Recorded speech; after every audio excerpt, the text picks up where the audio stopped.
বিসমিল্লাহ ওয়াসসালাতু ওয়াসসালামু আলা রাসূলিল্লাহ ওয়া আলা আলিহি ওয়া আসহাবিহি ওয়া মান ওয়ালা বা'দ। প্রথমে আল্লাহ তাআলার শুকরিয়া, সমস্ত প্রশংসা যে মহান রাব্বুল ইজ্জত ওয়াল জালাল অত্যন্ত মেহেরবানি করে আমাদেরকে সলাতুল জুমা আদায় করার তৌফিক দিয়েছেন এবং জুমা সলাতের পরে গুরুত্বপূর্ণ একটি মজলিসে, যেখানে মাসলা মাসাইল নিয়ে আলোচনা হবে, এই ধরনের একটা গুরুত্বপূর্ণ মজলিসে আমাদেরকে বসার, একত্রিত হওয়ার তৌফিক দিয়েছেন। এই জন্য আল্লাহ তাআলা শুকরিয়া আদায় করি, আলহামদুলিল্লাহ। সালাতু সালাম মুহাম্মদ সাল্লাল্লাহু আলাইহি ওয়াসাল্লামের উপর, যার একমাত্র আদর্শই হচ্ছে আমাদের জন্য অনুকরণীয়, অনুসরণীয়। আল্লাহ রাব্বুল আলামিন তার উপর সালাত এবং সালাম আল্লাহর পক্ষ থেকে বর্ষিত হোক। প্রশ্ন করেছেন, জামাতে সালাত আদায়কালীন সময়ে নীরব কিরাত বিশিষ্ট সালাতে মুক্তাদির কিরাত পড়তে হবে কিনা? হ্যাঁ, মুক্তাদি কিরাত পড়বেন। মুক্তাদি সূরা ফাতিহা পড়বেন এবং কিরাত সম্ভব হলে তিনি কিরাতও পড়বেন, তবে সূরা ফাতিহা তো অবশ্যই পড়বেন। জোহর ও আসর ফরজ 4 রাকাত, মাগরিব শেষে 1 রাকাত, এশা শেষ 2 রাকাত। এই সালাতগুলোতে মুক্তাদি অবশ্যই সূরা ফাতিহা পড়বে। সূরা ফাতিহা পড়াটা রুকন, পড়তেই হবে। সূরা ফাতিহার পরে মুক্তাদির কিরাত পড়াটা হচ্ছে সুন্নাহ। মুক্তাদি যদি ইচ্ছা করেন তিনি কিরাত পড়তে পারেন। শেখ ইবনে উসাইমিন রাহিমাহুল্লাহ তাআলা তার ফতোয়ার মধ্যে উল্লেখ করেছেন, তিনি বলেছেন যে সলাতের মধ্যে কোনো জায়গা নেই, এমন কোনো জায়গা নেই যে সলাতের মধ্যে মুক্তাদি অথবা ইমাম ফাঁকা দাঁড়িয়ে থাকবেন। কারণ আপনি তো এখানে জিকির করতে আসছেন, ঠিক না? হয়তো কেরাত অথবা জিকির, কেরাত অথবা কি জিকির, তো আপনি ফাঁকা দাঁড়িয়ে থাকবেন কেন? সুতরাং ফাঁকা, এখানে অবসর থাকার কোনো জায়গা নেই। এই জন্য ইবনে উসাইমিন রহমতুল্লাহ বলেছে, মুক্তাদি সূরা ফাতিহা পড়ার পরে দেখে যদি তার সময় আছে তাহলে সে কেরাত পড়বে, অন্য কোনো কেরাত পড়বে। উনি ফাঁকা সময় কাটাবে না, অবসর সময় কাটাবে না, কারণ সালাতের মধ্যে ফাঁকা থাকার কোনো সুযোগ নেই। এটা জিকির। মুনাফিকদের সালাত হচ্ছে এই, মুনাফিকরা যখন সালাত আদায় করতো তখন শুধুমাত্র সালাতের কাঠামো ছিল, কিয়াম, রুকু, সিজদা, উঠা বসা ছিল, কিন্তু মাঝখানে জিকিরগুলো ছিল না। এটাকে আল্লাহ তাআলা কোরআনের মধ্যে বলেছেন, ওয়ালা ইয়াজকুরুনাল্লাহা ইল্লা কালিলা। আল্লাহ তাআলা জিকির করে না, সামান্য মাঝে মধ্যে। মানুষ যাদের সাথে নামাজ পড়তেছে তারা যদি দেখে যে কিরে, এ তো দেখি যে নামাজে ফাঁকি দিচ্ছে, তাহলে মনে হয় মুনাফিক। এই জন্য মাঝে মধ্যে কি করতো, শোনানোর জন্য কয়েকটা করতো, আর বাকিটা করতো না। সুতরাং এখানে ফাঁকা কোনো জায়গায় নেই। কেরাত পড়াটা হচ্ছে সুন্নাহ। যদি কেরাত না পড়েন সালাত হবে না, এটা শুদ্ধ নয়, সালাত হয়ে যাবে। বিতর ও তাহাজ্জুদের সালাতে জোরে কেরাত পড়া যাবে কিনা? বিতর আর তাহাজ্জুদ একই সালাত, কোনো ভিন্ন কোনো সালাত নয়। বিতরের সালাত যেটা, এটাই তাহাজ্জুদের সালাত, এটাই রাতের নামাজ। এগুলো সবগুলোর আলাদা আলাদা নাম দেওয়ার কোনো কিছুই নেই, একই সালাত। এটা হচ্ছে রাতের নামাজ। এর কমন পরিচয় হচ্ছে কি? কমন পরিচয় হচ্ছে রাতের নামাজ। তো রাতের নামাজকে বেজোট করার নাম হচ্ছে বিতির। রাতের নামাজটাকে বেজোট করার নাম হচ্ছে কি? বিতির। আর কিছুই না, আর অতিরিক্ত কিছুই না। আর রাতের নামাজের সুন্নাহ হচ্ছে রাতের নামাজের কেরাত জোরে হবে। যদি আপনি জোরে পড়তে পারেন, কিন্তু হতে পারে আপনি রাতের নামাজ ঘরে তেলাওয়াত করতেছেন, ঘরের মধ্যে অন্যরা ঘুমাচ্ছে।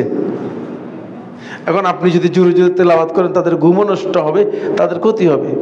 হতে পারে ঘরে অসুস্থ ব্যক্তি আছে, তাহলে অসুস্থ ব্যক্তি তার ক্ষতি ডিস্টার্ব হবে, অসুস্থতা বেড়ে যাবে। এই অবস্থায় আপনি নীরবে আওয়াজ শুনেন মতো পড়বেন। তবে অবশ্যই সুন্নাহ এতটুকু যে তেলাওয়াত আপনি নিজে শুনেন এতটুকু পরিমাণে পড়বেন। আপনি নিজে শুনেন এতটুকু পরিমাণে পড়বেন, এতটুকু পরিমাণে পড়বেন।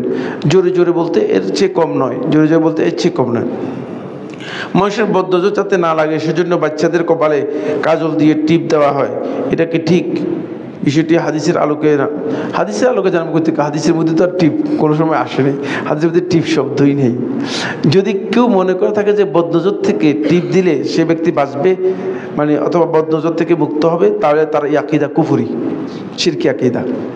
আর যদি এমনি টিপ দেয় এই উদ্দেশ্যে না, সৌন্দর্যের জন্য, তাহলে এটি বেদাত হবে।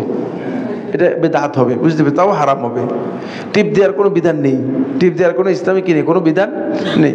সুতরাং বাচ্চাদের কপালের মধ্যে টিপ দেয়া, এটা এই আকীদা পোষণ করে যে বদনজর থেকে বাঁচার উপায়, অথবা বদনজর থেকে এই টিপ দিলে বদনজর লাগবে না, এই আকীদা শিরকি আকীদার মতো। এটা অবশ্যই বর্জন করতে হবে, এটা অবশ্যই বর্জন করতে হবে। আর এটা বলে তো আমাদের কাছ থেকে আসে নেই, আমাদের কালচার থেকে নেই, মুসলমানদের কালচার থেকে এটা পাওয়া যায়নি। আপনারা নিশ্চয়ই জানেন যে অন্য কোনো কালচার থেকে আসছে, ঠিক না? যে কালচার থেকে আসছে সেই কালচার অনুসরণ করাটা, শেখুল ইসলাম ইবনে তাইমিয়া রাহমাতুল্লাহ বলেছেন যে সর্বনিম্ন হুকুম হচ্ছে হারাম, এটা কুফরিও হতে পারে। সুতরাং কেন ইমানদার ব্যক্তি অন্য কালচারের অনুসরণ করবেন? আপনার অভাব কোথায়? আপনার নিজের কালচারের মধ্যে অভাবটা কোথায় আছে? আপনার কালচারের মধ্যে যদি কোনো অভাব না থাকে, আপনার সংস্কৃতির মধ্যে, আপনার আদর্শের মধ্যে যদি কোনো ধরনের ঘাটতি না থাকে, তাহলে কেন আরেকজনের পকেট গিয়ে আপনি পকেট মারবেন? কোনো দরকার তো নেই আপনার পকেট মারার। পকেটের মধ্যে টাকা রেখে পকেট মারার এই কাজ করতে যাচ্ছেন কেন? এই কাজ করার কোনো অর্থই হতে পারে না। আসসালামু আলাইকুম ওয়া রাহমাতুল্লাহ। ওয়ালাইকুম সালাম। নতুন প্রশ্ন, এককালীন পেনশনের টাকা কি হালাল? নির্ভর করবে, পেনশনটা যদি সুদভিত্তিক হয়ে থাকে তাহলে সেটা হারাম হবে, আর যদি সুদভিত্তিক না হয়, কোম্পানির শেয়ারিংয়ের মাধ্যমে হয়ে থাকে, তাহলে সেটা হালাল হবে। এটা নির্ভর করবে আপনাকে পেনশনটা কিভাবে দেওয়া হচ্ছে, সুদের ভিত্তিতে দেওয়া হচ্ছে না পেনশনটা কোম্পানি থেকে শেয়ারিংয়ে দেওয়া হচ্ছে। যদি কোম্পানির শেয়ারিং হয়ে থাকে তাহলে এটা হালাল হবে। এখন সেটা নির্ভর করবে আপনার পলিসিতে কি লেখা আছে। সেখানে পলিসিটা দেখলেই ক্লিয়ার হয়ে যাবে যে পলিসিতে কি আপনার মানে সুদের ভিত্তিতে পলিসি দেওয়া আছে নাকি কোম্পানির শেয়ারিংয়ের ভিত্তিতে পলিসি দেওয়া আছে, সেটার উপর নির্ভর হবে এটা হালাল হবে নাকি হারাম হবে। অন্যথায় এটা হালাল হারাম এভাবে কমন বলে দেওয়া যাবে না। আমরা সরকারি যে সমস্ত প্রজেক্টগুলো আছে সেগুলোকে আমরা পরামর্শ দিয়েছি যোগ্য আলেমদের মাধ্যমে বিষয়গুলো বৈধ করে নেওয়ার জন্য। এটা খুব কঠিন কাজ নয়, খুবই সহজ।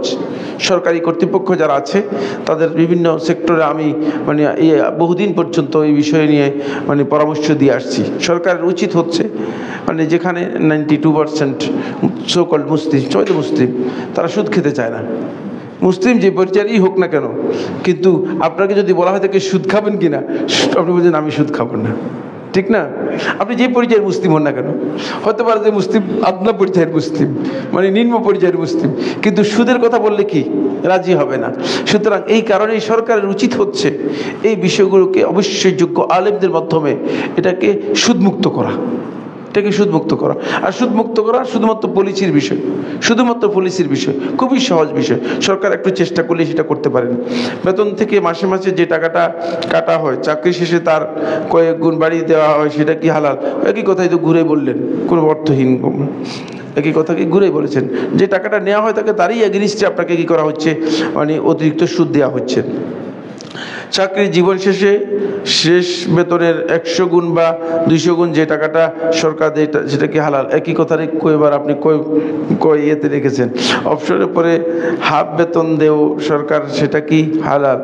অবসরের পরে যদি সরকার আপনাকে অবসর ভাতা হিসেবে বেতনের 1/3 অথবা বেতনের মানে 50% যদি আপনাকে সরকারের পক্ষ থেকে দেয়, সেটা আপনার জন্য গ্রহণ করা হালাল, যদি আপনার কাজটা হালাল হয়ে থাকে, যদি আপনার কাজটা হালাল হয়ে থাকে। এরপরে এখানে এই প্রশ্ন কি শেষ? এগুলো আছে। আচ্ছা, আমরা মুসলমানরা বিভিন্ন রাজনৈতিক সংগঠন দল করি, বিভিন্ন মতবাদকে সমর্থন করে তাদের দল করি, তাদেরকে ক্ষমতায় আনার চেষ্টা করি। এরকম দল করা ইসলামে কি বৈধ? ইসলামে দল করা, দলাদলি করা, গ্রুপিং করাকে রাসূলুল্লাহ সাল্লাল্লাহু আলাইহি ওয়াসাল্লাম নিন্দার সাথে উল্লেখ করেছেন এবং হারাম ঘোষণা করেছেন। কোরআনে আল্লাহ তাআলা বলেছেন ওয়াতাসিমু বিহাবলিল্লাহি জামিআন ওয়া লা তাফাররাকু, তোমরা বিভিন্ন দল উপদলে বিভক্ত হইও না, এটা হারাম। সেই আকীদাগত দল বা আদর্শিক দল তো হারাম, কোনো সন্দেহ নেই, বিল ইজমা। এই ছাড়া রাজনৈতিক যে দল রয়েছে, এই রাজনৈতিক দল যদি মানে এমন উদ্দেশ্য হয়ে থাকে যে দুনিয়ার মতলবের জন্য, দুনিয়ার কোনো কিছু হাসিল করার জন্য, তাহলে সেটাও হারাম হবে। যদি রাজনৈতিক দল হয় এই উদ্দেশ্যে যে মানবতার সেবার জন্য, মানুষের কল্যাণের জন্য, জনগণকে উপকৃত করার জন্য, জনগণের স্বার্থে হয়, তাহলে এই ধরনের দল গঠন করা এটা জায়েজ, হারাম নিষিদ্ধ নয়। তবে সেটা অবশ্যই বৈধ পদ্ধতিতে হতে হবে, সংশ্লিষ্ট বৈধ নিয়মে হতে হবে। এই ক্ষেত্রে আপনি যারা এই দলের মধ্যে অন্তর্ভুক্ত থাকবে তাদেরকে অবশ্যই মানুষের কল্যাণের জন্য কাজ করতে হবে, নিজের কল্যাণে নয়, মানুষের কল্যাণের জন্য কাজ করতে হবে। মানুষের কল্যাণে কাজ করলে সেটা তিনি সেই কাজ করতে পারবেন, সেটা তার জন্য জায়েজ রয়েছে। কিন্তু আপনি খেয়াল রাখতে হবে যাদের সাথে কাজ করতেছেন তাদের টার্গেট কি। প্রত্যেকের তো এজেন্ডা আছে, কেউ 9 দফা, কেউ 6 দফা, কেউ 7 দফা, কেউ 11 দফা, কেউ 31 দফা দিয়েছে। এগুলো তো নিশ্চয়ই আপনারা এই এলাকার মানুষ, এই পরিমণ্ডলের মানুষ সবাই জানেন, আমিও আপনাদের মতোই জানি। সুতরাং আপনি কথা মনে করেন হুজুর মনে হয় লম্বা জুব্বা দেখা দেওয়ার কারণে হুজুর এগুলো জানে না, আমি এই দফা সবগুলো জানি, বুঝতে পেরেছেন কিনা? সুতরাং দফা এগুলোর সাথে আপনি একমত হতে পারবেন কিনা আগে একটু পড়ে দেখেন। আগে কি করেন? আগে একটু পড়ে দেখেন। ইমানদার হিসেবে যদি দফা এগুলোর সাথে একমত হতে না পারেন তাহলে প্রশ্নই আসলে এগুলোর মধ্যে যুক্ত হবেন কিভাবে, ঠিক না? যদি ইমানের দাবি অনুযায়ী আপনি দেখেন যে আপনার এই দফার সাথে দফাগুলোর সাথে যুক্ত হওয়ার সুযোগই নেই, তাহলে আপনি এখানে কাজ করার প্রশ্নই আসে না, সুযোগ নেই। আসসালামু আলাইকুম রহমতুল্লাহ। ওয়ালাইকুম সালাম। প্রশ্ন, আমি একটা মসজিদ বানিয়েছেন, মাশাআল্লাহ মাশাআল্লাহ, আল্লাহ তাআলা এই জন্য আপনাকে উত্তম জাযা দান করুন।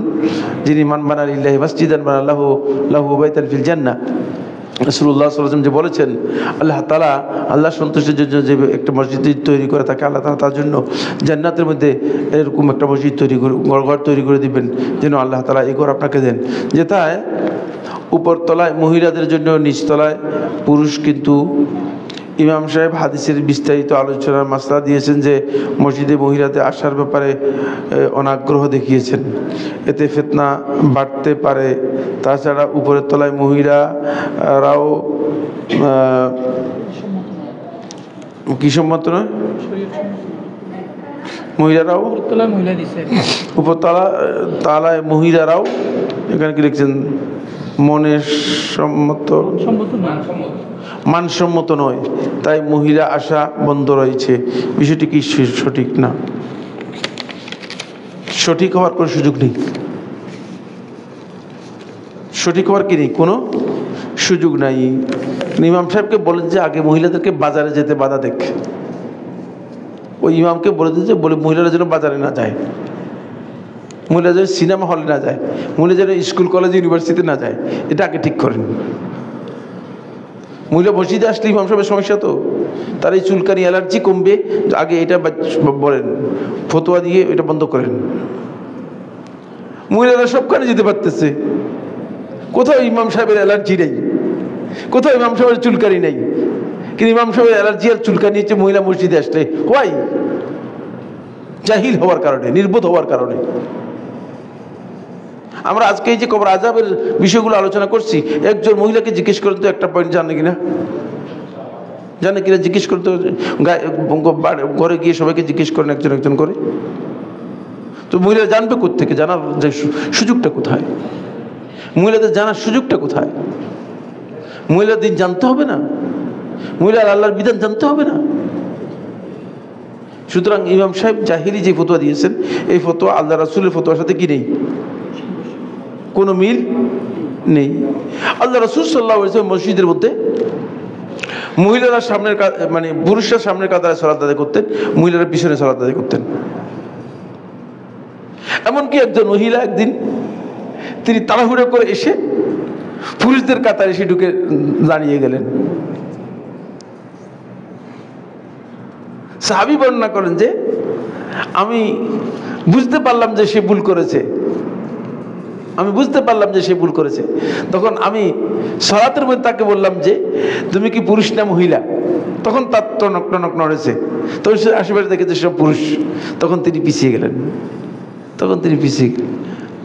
আল্লাহ রাসূলের মসজিদের মধ্যে বাবা মহিলারা নামাজ পড়তেছে, পর্দাও নাই, মানে এই ধরনের কোনো আলাদা পর্দাও নেই, মহিলারা পিছনের কাতারে সালাত আদায় করতেন।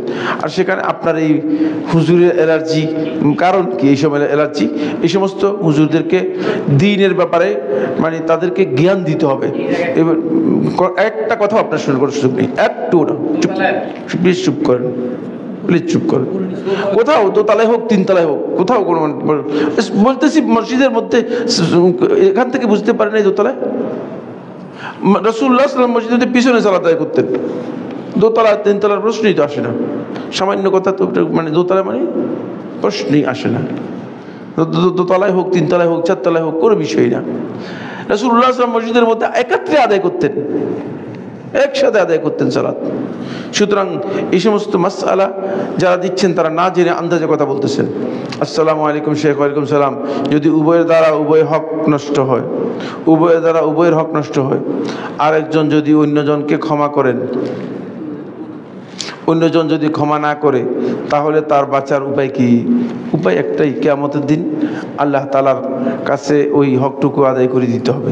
যিনি ক্ষমা করেন নাই, যিনি ক্ষমা করেন নাই, তার হকটুকু কিয়ামতের দিন নেক আমল দিয়ে কি করতে হবে? আদায় করে দিতে হবে।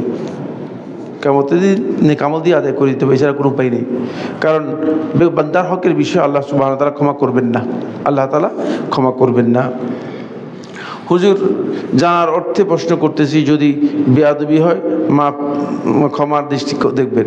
বেয়াদবি প্রশ্ন করলে বেয়াদবি হয় না, বেয়াদবি করলে বেয়াদবি হয়, বুঝতে পেরেছেন? প্রশ্ন তো প্রশ্নই, প্রশ্নে বেয়াদবি হবে কেন? আমাদেরকে 24 ঘন্টা প্রশ্ন করতেছে, বুঝতে পারেন? 24 ঘন্টা, এমনকি রাত্রে ঘুমের মধ্যে বহুত প্রশ্ন করতেছে। মানে আমি ঘুমিয়ে আছি, প্রশ্ন আসতেছে, বুঝতে পেরেছেন? প্রশ্ন জমা হচ্ছে। সুতরাং বেয়াদবি হবে কেন? বেয়াদবির সুযোগই নেই। জুমার খুতবার আগে 4 রাকাত সুন্নত নামাজ পড়েছি এতদিন, এখানে পড়া হয় না, এ সম্পর্কে হাদিস জানতে চাচ্ছি হুজুর। জুমার আগে যদি কোনো ব্যক্তি মসজিদে উপস্থিত হয়, তাহলে তিনি 2 রাকাত করে 4 রাকাত পড়তে পারেন, 2 রাকাত করে 6 রাকাত পড়তে পারেন, 2 রাকাত করে 8 রাকাত পড়তে পারেন। মানে তিনি 2 রাকাত করে পড়বেন। এটি জুমার জন্য নির্দিষ্ট সুন্নত নয়, এটা হচ্ছে জুমার আগের নফল বা সুন্নত নামাজ। এটা যতটুকু সম্ভব তিনি পড়বেন। এটা বাধ্যতামূলক বা নির্দিষ্ট বিষয় নয় যে পড়তেই হবে, বাধ্যতামূলক বিষয় নয়। 2 রাকাত করে পড়তে পারেন। কিন্তু যখন ইমাম সাহেব আসবে খুতবার জন্য, তখন থেকে আর কোনো নামাজ পড়া জায়েজ নেই, তখন থেকে নামাজ পড়া হারাম, তখন থেকে নামাজ পড়া কি হারাম। কিন্তু আমাদের এই দেশে জুমার সালাতের মধ্যে যা গলদ আছে সেগুলি নিয়ে যদি আমি 10টা খুতবা দিই, তাহলে আপনারা বুঝতে পারতেন যে জুমার সালাত আপনার কতটা বাজাচ্ছে।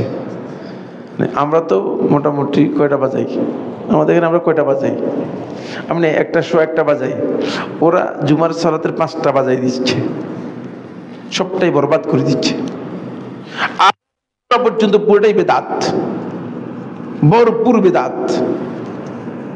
সলাতেই হচ্ছে না। সলাত হইব কোত্থেকে? মন গড়া সলাত কি আল্লাহ তাআলার কাছে গ্রহণযোগ্য হবে কিনা আপনারা বলেন? কার কাছ থেকে এই সলাত পেয়েছেন এটা তো জানতে হবে। যদি কোনো ব্যক্তি ইমাম সাহেব আসার পরে মসজিদে আসেন, তিনি কেবলমাত্র তাহিয়াতুল মসজিদ পড়ে মসজিদে বসে যাবেন। আজকেও দেখেছি 2-3 জন মসজিদে বসে গেছেন, না, হারাম, গুনাহগার হবেন, গুনাহগার হবেন। তাহিয়াতুল মসজিদ পড়ে তারপরে বসতে হবে। মসজিদের হকটা নষ্ট করেছেন আপনি। আপনি মসজিদে আসছেন কিন্তু মসজিদের হক নষ্ট করেছেন, এটা আপনার জন্য বৈধ হয়নি। 2 রাকাত পরে তারপর আপনি বসে যাবেন। আর 4 রাকাত যেটাকে কাবলাল জুমা নির্দিষ্ট করে দেওয়া হয়েছে, 4 রাকাত কাবলাল জুমা যেটাকে নির্দিষ্ট করা হয়েছে, সেটা আলেমদের মধ্যে জুমহুর ওলামায়ে কেরাম বলেছেন যে মানে এটা 4 রাকাত নির্দিষ্টভাবে কোনো নামাজ সাব্যস্ত হয়নি, সহিহ কোনো সনদে আসে নেই।